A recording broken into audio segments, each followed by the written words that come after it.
वसीम अदामी साहब, मैं आप क्योंकि इकोनॉमी को बड़ा अच्छी तरह समझते हैं, मेरे से ज्यादा समझते हैं, तो मैं ये जिसारत कर रहा हूं आपको, ये जो IMF के साथ पाकिस्तान का मुआहदा है ये 2019 में किया इमरान खान साहब की हुकूमत ने, और फिर पिछले साल 2021 में कुछ कमिटमेंट्स की गई। मैं जरा आपको बता देता हूं कि इसमें है क्या। ठीक है, मुख्तसरन ये जो इमरान खान साहब ने पिछले साल वादा किया था, उस वादे के बरक्स उन्होंने बिजली पे 5 रुपए सब्सिडी दी और कौमी खजाने पे उन्होंने माहाना 26 अरब रुपए का बोझ डाल दिया। और ये जो उनका पैकेज था बिजली के हवाले से, ये IMF के साथ मुआहदे की खिलाफवर्जी थी। मुआहदा भी किया, उसकी खिलाफवर्जी भी की। फिर उन्होंने पेट्रोल और डीजल पे दो मरतबा जो 30-30 रुपए उन्होंने इजाफा करना था वो उन्होंने नहीं किया, ये उन्होंने रिलीफ दिया और इससे कौमी खजाने पर माहाना 62 अरब रुपए का बोझ डाला गया। फिर जो सब्सिडी 30 जून तक जारी रही तो मजीद 37 अरब रुपए की उनको जरूरत थी। हुकूमत ने वादा किया था कि वो पेट्रोल पर 8 रुपए और लेवी बढ़ाएगी और माहाना 4 रुपए कीमत में इजाफा करेगी।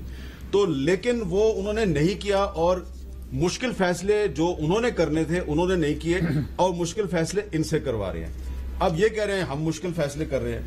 तो आपके ख्याल में जो इमरान खान साहब ने वादा करके नहीं निभाया, तो उन्होंने कौम का भला किया, या ये जो इमरान खान का वादा निभा रहे हैं ये कौम का भला कर रहे हैं?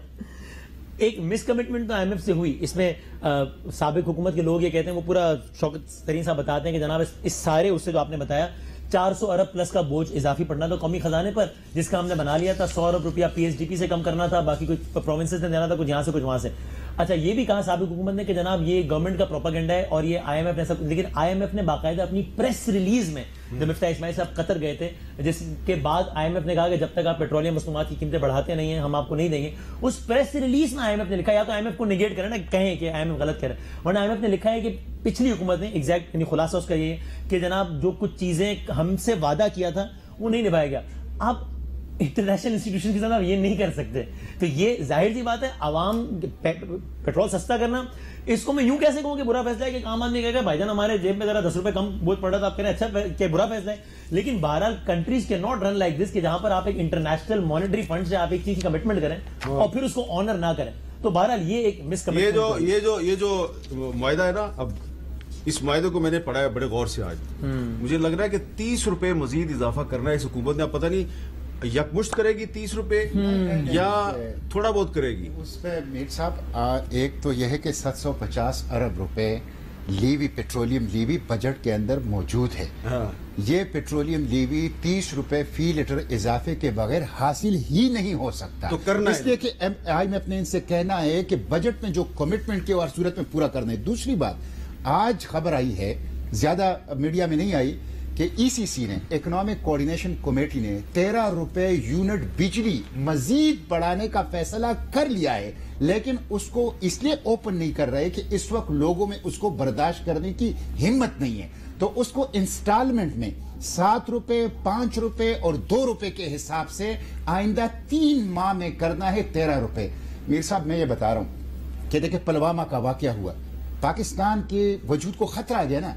अगर गुज़िश्ता आसद उमर कह रहा है कि श्रीलंका सूरत हाल बन रही है, मौजूदा हुकूमत कह रही है श्रीलंका सूरत, तो इसका मतलब पुलवामा जैसी सूरत हाल है, तो सबको बिठाएं ना, फिर सबके साथ ये शेयर कर ले। जो अच्छा, ये मेरे साथ एक और भी चीज शेयर किया आज मिनिस्ट्री ऑफ फाइनेंस ने, एक और भी चीज शेयर की है।